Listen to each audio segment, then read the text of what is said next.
stairs today. Got this goggle. You're just hella scared of me. Yeah. I finished Money Heist. Oh, really? So good. So good. Like, everything else is fine. And the fact that I don't really read 认路. And I don't know, like, which roads are, or like, which streets are where. Yeah. Aside from those two factors, I'm fine. I like driving. I really enjoy driving. Yeah, me too. Sound like I drive a lot, but no. Guess what I have to do right now? I have to pee. Why am I not surprised?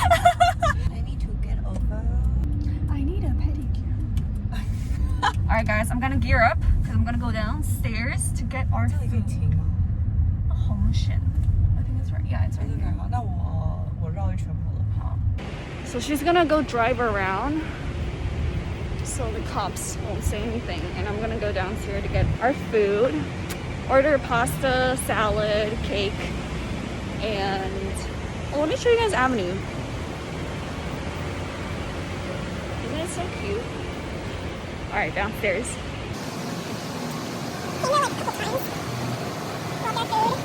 Also, I need to pee really bad.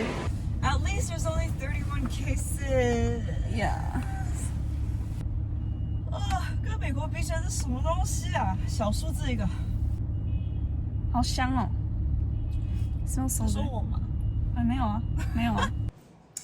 Hi guys, welcome back to Meet Me in Taipei.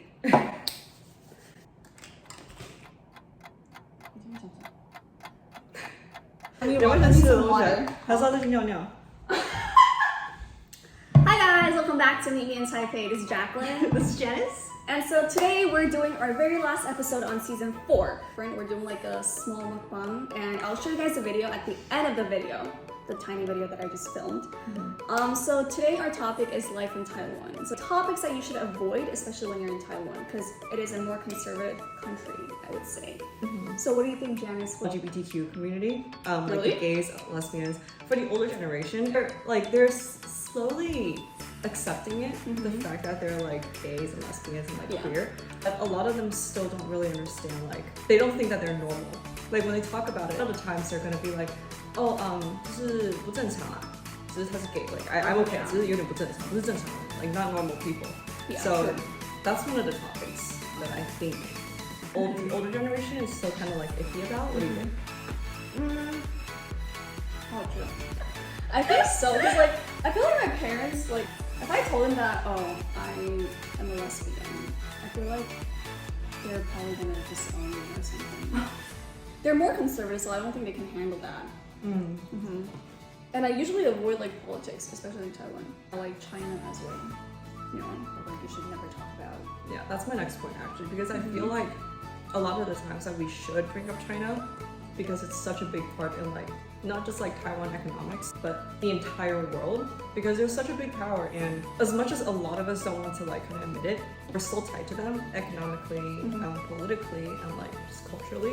So I think people should open up a little bit more and not so be like about like policies and like business and trade with China, because they're still really essential to our businesses, and vice versa. So politics-wise and people-wise, I think it's not a problem if people are a little bit more open-minded to the topics about China, especially. I've had friends back in the States, like they don't know the situation, so sometimes they'll be asking, like they would insinuate like, oh, I think Taiwan's related to China or something like that. They don't know. And sometimes I'll be kind of mad. Because I have a lot of Chinese friends back in the States too. And it's just a note, like it's an unspoken rule that we don't talk about politics, because they're gonna think one way, we're gonna think another. But in terms of like friendships and like how people get along, it has no consequences whatsoever in a way of making friendships with like Taiwanese people and Chinese people. So I think people just should be a little bit more open-minded about it, but it's also like your upbringing and like what you believe in. Just don't ever bring up like China, this word. The Taiwanese people, I guess. The other thing that I kind of realized, I feel like this is everywhere, but I don't know, like correct me if I'm wrong, women's age and weight. I think if it's something too personal, I wouldn't just say it that easily.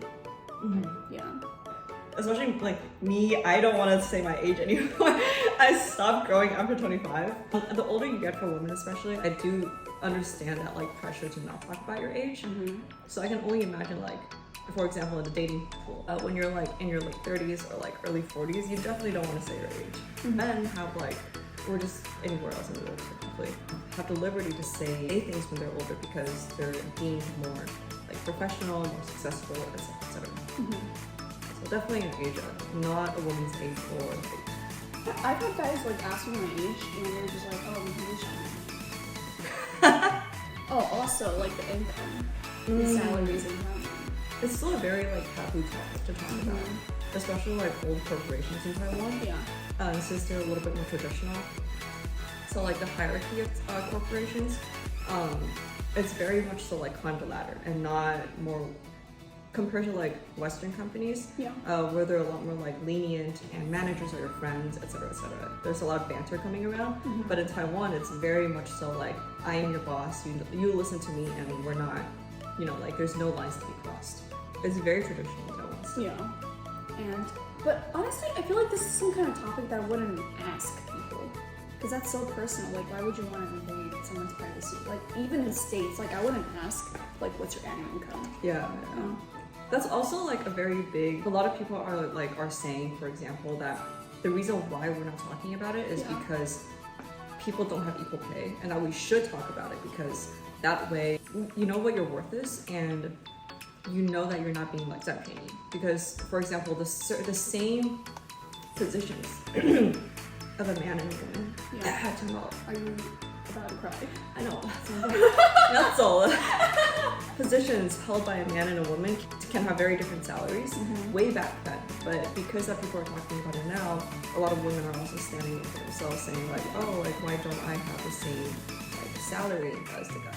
So people are saying that we should talk about it, but it's still a very taboo topic in Asia especially. I want to make a title. Let me do draft.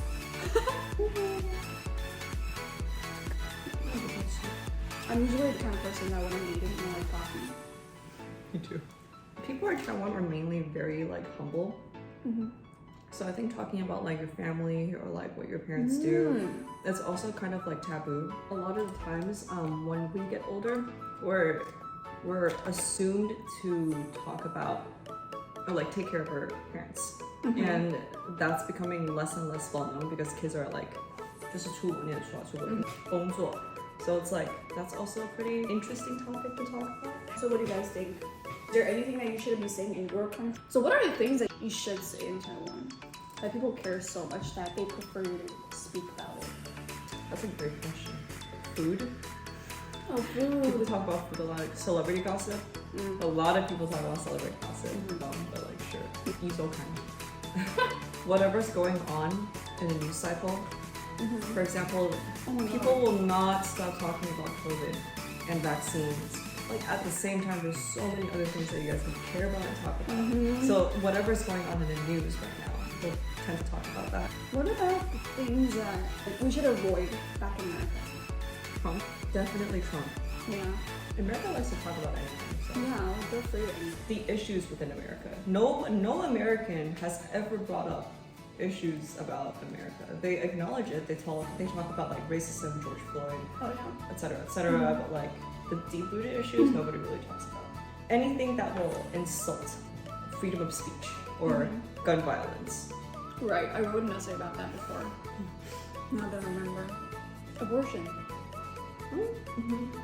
After all those questions, what are your thoughts and like summary on living in Taiwan over the past 7 years? Do you think it's the same? It's definitely not the same. Taiwan definitely has like opened up a lot in terms of like topics and like just overall open-mindedness. Yeah. And architecture as well. Transportation. Not transportation. Architecture, like internationality, so like stores, etc., etc. What hasn't changed? Oh, basically like everything. People are still quite the same. A little bit more jaded, to be honest. Because like maybe I was just young and I didn't see it, but talking to people now, a lot of people are definitely more jaded than I remember. Because I'm actually here I've already been here for 6 months, and for the past 7 years, the longest I've stayed for is like a month. Because like a PTO, summer break, and winter break. So it's a big difference as to like visiting Taiwan and actually living in Taiwan for a longer period of time.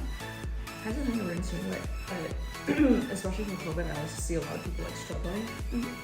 There's another side of Taiwan that I haven't really seen before. But overall, it's like a nice change from America. But I think overall, there's not much change. It's just see new things as you grow, as you grow up. Architectures, and I feel like Taiwan is always like a step slower, right?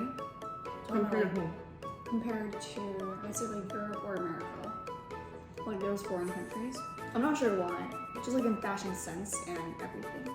We're more traditional, and like trends usually come to Taiwan after they've hit the States first, because like a lot of the bigger trends, whatever it is, it usually starts in States. But then if you're more geared towards like Korean fashion or like Japanese fashion, then obviously like coming soon and all that. What are your plans? Well, let me count. Not actually. I'm very excited to go back to school. I'm excited to write essays because I haven't written in so long. I was literally just filling out the application form for COVID, the PCR test. And I was like, oh, this is how you feel when you write. Meet people, also to start looking for a new job. I'm pretty sure there'll be no like opportunities for me. So we're gonna wrap up this season actually because, well, she's leaving. So no more YouTube videos. And it's quite disappointing that we didn't get to go out and travel as much as we did, given that COVID kind of just exploded in Taiwan.